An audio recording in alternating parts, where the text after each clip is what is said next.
जेबी news Boisar में आपका स्वागत है।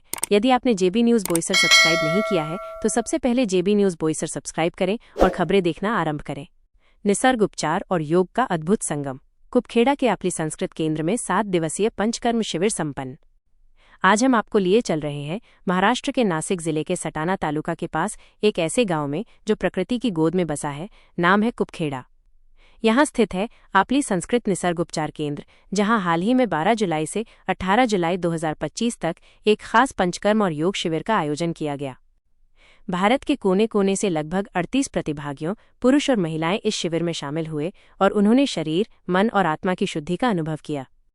आपली संस्कृत निसर्ग उपचार केंद्र नासिक जिले के नामपुर के पास एक शांत वातावरण में स्थित है।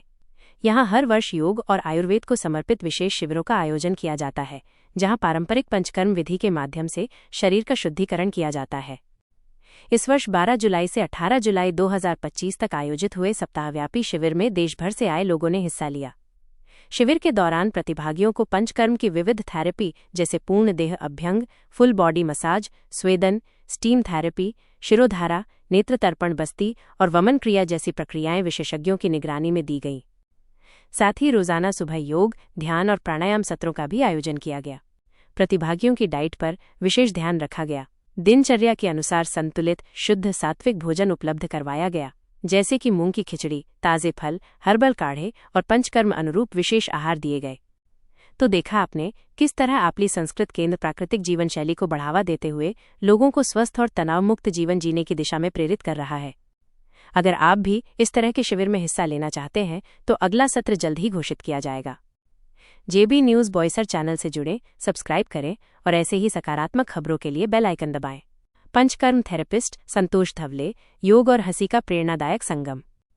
पंचकर्म थेरेपिस्ट श्री संतोष धवले का योगाभ्यास सत्र वास्तव में एक अद्वितीय और प्रेरणादायक अनुभव रहा। उन्होंने जिस सहजता और जुनून के साथ योग की विभिन्न विधाओं का अभ्यास करवाया और हंसी को योग का अभिन्न अंग बनाया, वो उनकी शिक्षण शैली और योग के प्रति गहरी समझ को दर्शाता है। धवले जी ने सिर्फ शारीरिक आसनों पर ही ध्यान केंद्रित नहीं किया, बल्कि उन्होंने योग को एक समग्र अनुभव बनाने का प्रयास किया। उनका समर्पण और सहजता इस बात का प्रमाण है कि वे अपने काम के प्रति कितने भावुक हैं। ये खासतौर पर उल्लेखनीय है कि उन्होंने उपस्थित लोगों को योग के दौरान हंसने का महत्व समझाया। आमतौर पर योग को गंभीरता और एकाग्रता से देखा जाता है, लेकिन धवले जी ने इस धारणा को तोड़ते हुए मनोरंजन और आनंद को योग से जोड़ा।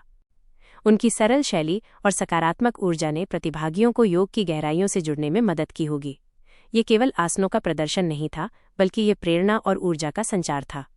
जब एक प्रशिक्षक इतनी सहजता और खुशी के साथ सिखाता है तो शिष्य भी उत्साह के साथ भाग लेते हैं।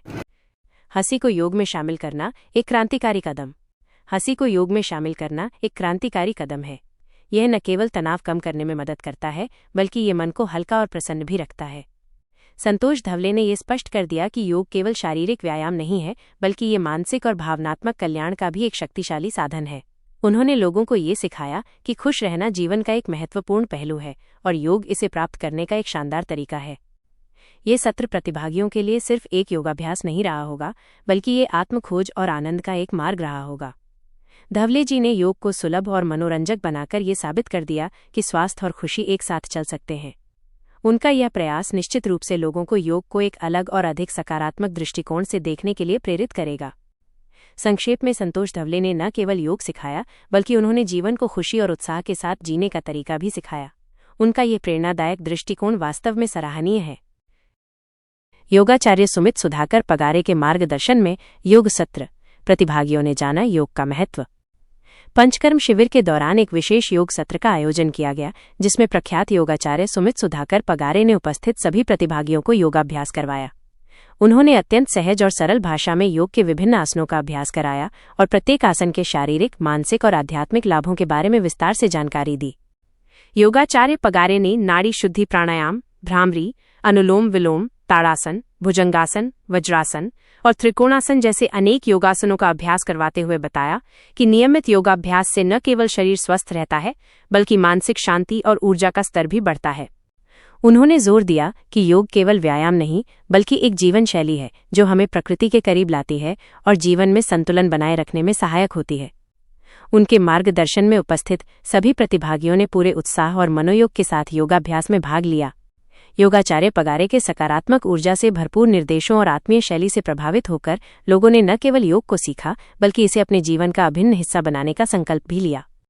इस योग सत्र की समाप्ति पर प्रतिभागियों ने योगाचार्य सुमित सुधाकर पगारे का आभार व्यक्त किया और उनके मार्गदर्शन की सराहना करते हुए इसे एक अविस्मरणीय अनुभव बताया। प्राकृतिक उपचार और आत्मिक शांति का अद्भुत संगम। 7 दिवसीय पंचकर्म निसर्ग शिविर।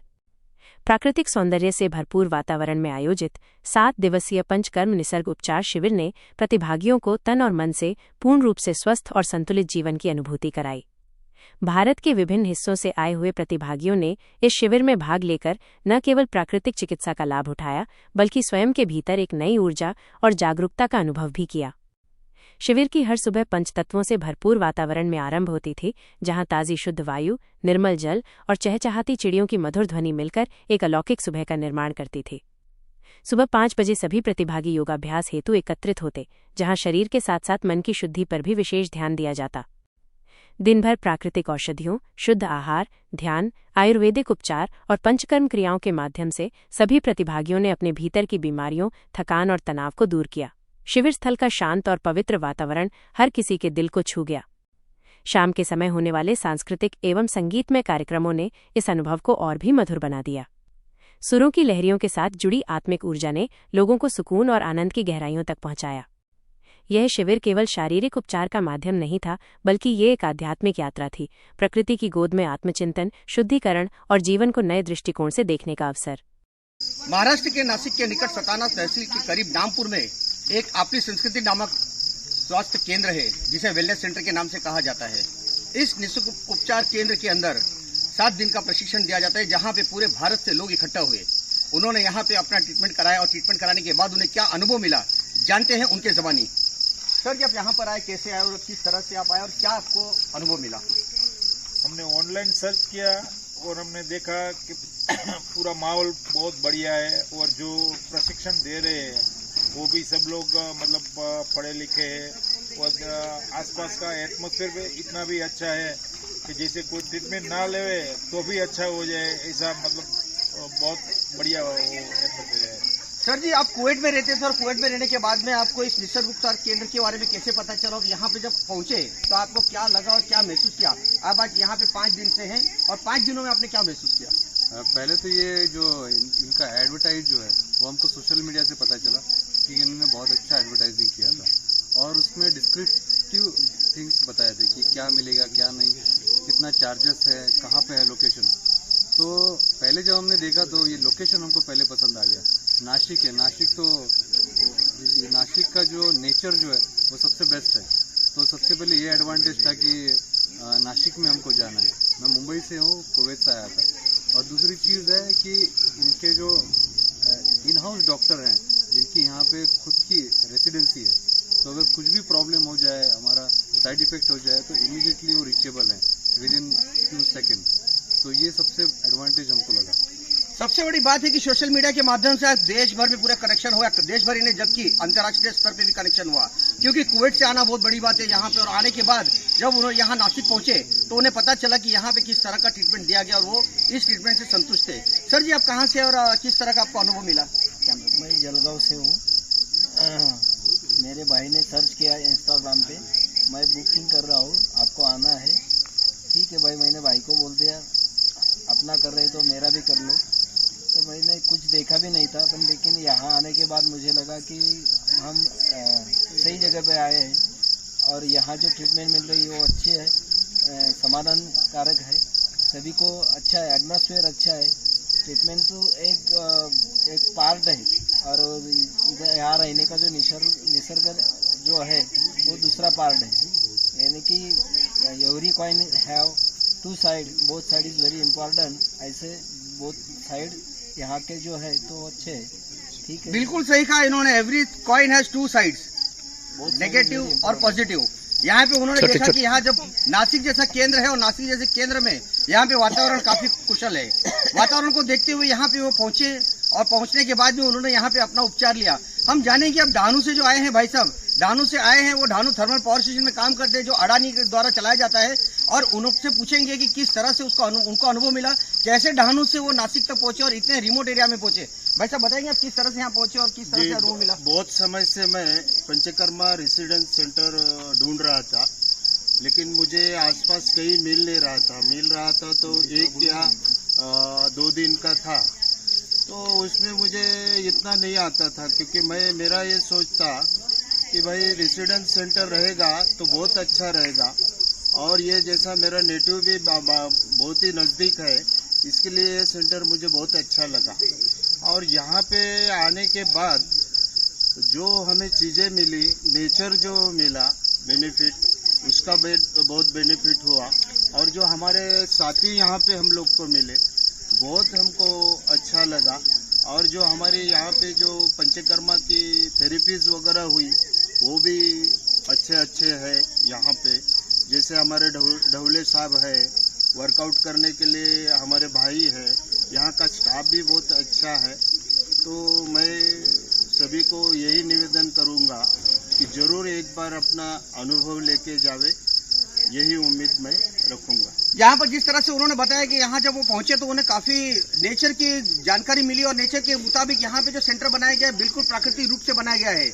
यहाँ पे जब शुरुआत होती है तो शुरू से उनको योगा किया जाता है, योगा के बाद में उनको यहाँ पे टी दी जाती है। टी इस तरह की होती है कि वो चाय नहीं होती, जबकि यहाँ पे एक काढ़ा होता है, काढ़ा के साथ वो एक इस तरह की टी देते हैं जो चाय नहीं होती, जो कि स्वास्थ्य के लिए बहुत बेहतर होती है। उसके बाद यहाँ पे वर्कआउट्स वगैरह होते हैं, नाश्ता होता है, नाश्ता होने का थेरेपीज होती है, विभिन्न तरीके की थेरेपीज यहाँ पर देखी गई, और जो थेरेपी यहाँ पे देखी गई वो काफी शरीर के लिए उपयोगी है।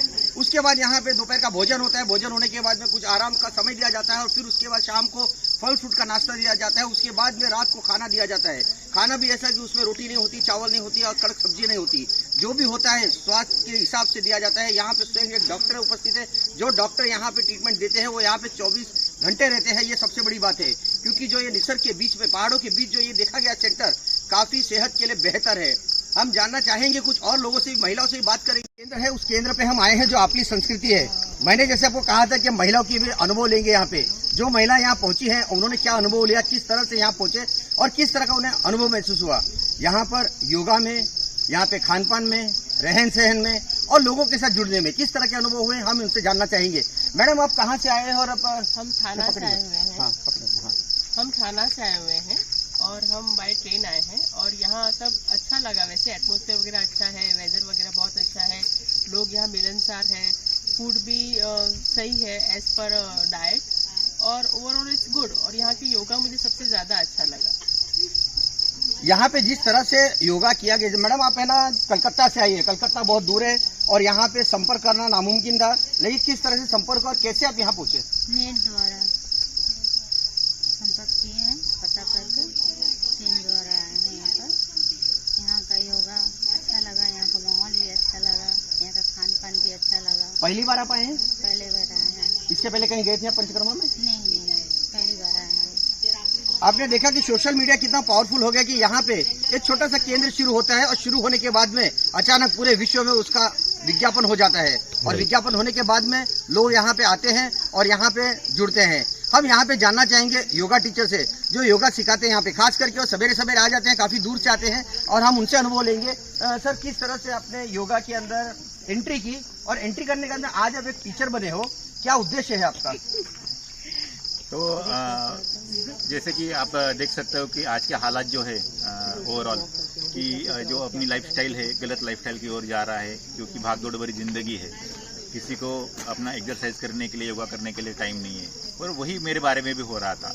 जब मेरा खुद का वेट बढ़ गया था बहुत सारा, तो वेट बढ़ने के बाद जब मुझे ऐसे कोच मिले जिन्होंने मुझे बताया कि आप अच्छी लाइफस्टाइल को रिकवर करके, जो अपनी पुरानी वाली लाइफस्टाइल होती थी वो लाइफस्टाइल कवर करके आप अपना वेट कैसे लॉस कर सकते हो, और अपने सिर्फ वेट लॉस करना ही नहीं, जो अपना फिटनेस होता है, जो दिन भर अपन काम करते हैं, जो थकान महसूस ना होना, अच्छा स्टेमिना से काम करना हो, तो ये सब सारी चीज़ें, अपनी इम्यूनिटी पावर बढ़ी हो। इम्यूनिटी की बात तो आप देख सकते हो कि जैसे कोविड आया था, सब बात हो रही थी इम्यूनिटी के ऊपर, और अगर इम्यूनिटी कोविड से बहुत से लोग हैं जिनको वो जागरूक हो चुके हैं कि इम्यूनिटी कितनी महत्वपूर्ण है, और इम्यूनिटी बढ़ाना है तो आपके अपने खान पान में बदलाव करना पड़ेगा और बिल्कुल अपना जो एक्टिव लाइफस्टाइल है उसमें बताया जाता है कि अपना योगा हो गया, वर्कआउट हो गया, ये सारी चीज़ों के ऊपर अपना ध्यान देना बहुत ही अच्छा है। संस्कार, सेवा और संतुलन का संगम। आपली संस्कृति पंचकर्म केंद्र में भावुक विदाई समारोह संपन्न। 7 दिवसीय पंचकर्म और निसर्गोपचार शिविर के सफल आयोजन के उपरांत आपली संस्कृति पंचकर्म केंद्र कुपखेड़ा, तालुका सटाना, जिला नासिक में अंतिम दिवस पर एक भावनात्मक और गरिमामयी विदाई समारोह का आयोजन किया गया। इस अवसर पर जहां एक ओर चेहरे पर स्वास्थ्य की चमक और आत्मसंतोष की आभा थी, वहीं दूसरी ओर बिछड़ने की हल्की सी उदासी भी नजर आई। विदा होते समय तो पालघर जिले के बोईसर से आए पत्रकार आशाद शेख तो इतना भावुक हो गए कि उनके शब्दों में दर्द और आंखों से आंसू बह गए। विदाई समारोह के दौरान सभी प्रतिभागियों को गांधी टोपी और स्मृति स्वरूप रुमाल भेंटकर सम्मानित किया गया। ये प्रतीकात्मक सम्मान न केवल एक उपहार था, बल्कि उस 7 दिन की स्मृतियों और संयम संस्कार से भरे जीवनशैली परिवर्तन की स्वीकृति भी थी। प्रतिभागियों ने इस उपचार यात्रा को अपने जीवन की एक अनमोल निधि बताया और कहा कि उन्होंने न केवल शरीर की शुद्धि बल्कि मन की स्थिरता और आत्मा की ताजगी का अनुभव किया। कार्यक्रम में आपली संस्कृति पंचकर्म केंद्र के संचालक श्री हर्षल मालवाल विशेष रूप से उपस्थित रहे और उन्होंने सभी अतिथियों को अपने स्नेहिल शब्दों से विदा किया। उन्होंने अपने वक्तव्य में ये विश्वास प्रकट किया कि ये प्रशिक्षण केवल एक उपचार नहीं बल्कि एक नई जीवन शैली का आरंभ है। यदि इसे सही अर्थों में अपनाया गया तो ये जीवन को रोगमुक्त, शांत और सफल बना सकता है। साथ ही योग प्रशिक्षक योगी सुमित सुधाकर पगारे ने अपने सधे हुए शब्दों में सभी को नियमित योग, ध्यान और सात्विक जीवन अपनाने का आग्रह किया। उन्होंने कहा कि इस शिविर में प्राप्त अनुभवों और अभ्यासों को अपने जीवन में उतारने से न केवल रोगों से मुक्ति मिलती है बल्कि मन और समाज के प्रति भी सकारात्मक दृष्टिकोण विकसित होता है। इस विदाई समारोह में पंचकर्म थेरेपिस्ट श्री संतोष धवले भी उपस्थित रहे, जिन्होंने शिविर के दौरान प्रत्येक प्रतिभागी को उनकी स्वास्थ्य आवश्यकताओं के अनुसार व्यक्तिगत मार्गदर्शन और उपचार प्रदान किया। उन्होंने कहा कि पंचकर्म केवल शरीर की शुद्धि नहीं, ये आत्मा की गहराई तक सफाई करने की एक अद्भुत प्रक्रिया है। कार्यक्रम में मंच पर श्री प्रलय, उनकी पत्नी नितेश तिवारी, हर्षद पीठे और तुषार की उल्लेखनीय सेवा का भी सम्मान किया गया। इन तीनों ने पूरे शिविर के दौरान अपनी निस्वार्थ सेवा और प्रेम भाव से सभी प्रतिभागियों की हर संभव सहायता की। प्रतिभागियों ने उनके प्रति हृदय से कृतज्ञता व्यक्त की और कहा कि इनकी सेवा भावना ने पूरे शिविर को एक स्नेहिल परिवार जैसा बना दिया। समापन पर सभी प्रतिभागियों ने संकल्प लिया कि वे यहाँ सीखी गई हर बात को न केवल स्वयं अपनाएंगे बल्कि अपने परिवार और समाज में भी स्वास्थ्य और संतुलन का ये संदेश फैलाएंगे। ये विदाई केवल एक औपचारिकता नहीं थी, ये एक संस्कारों से जुड़ी हुई यात्रा की पूर्णता और एक नए आरंभ की ओर पहला कदम थी। जैसे ही सभी प्रतिभागियों ने केंद्र से विदा ली, उनके हाथ में गांधी टोपी और रुमाल था, पर दिल में था स्वस्थ जीवन का संकल्प और आंखों में फिर से लौटने की उम्मीद।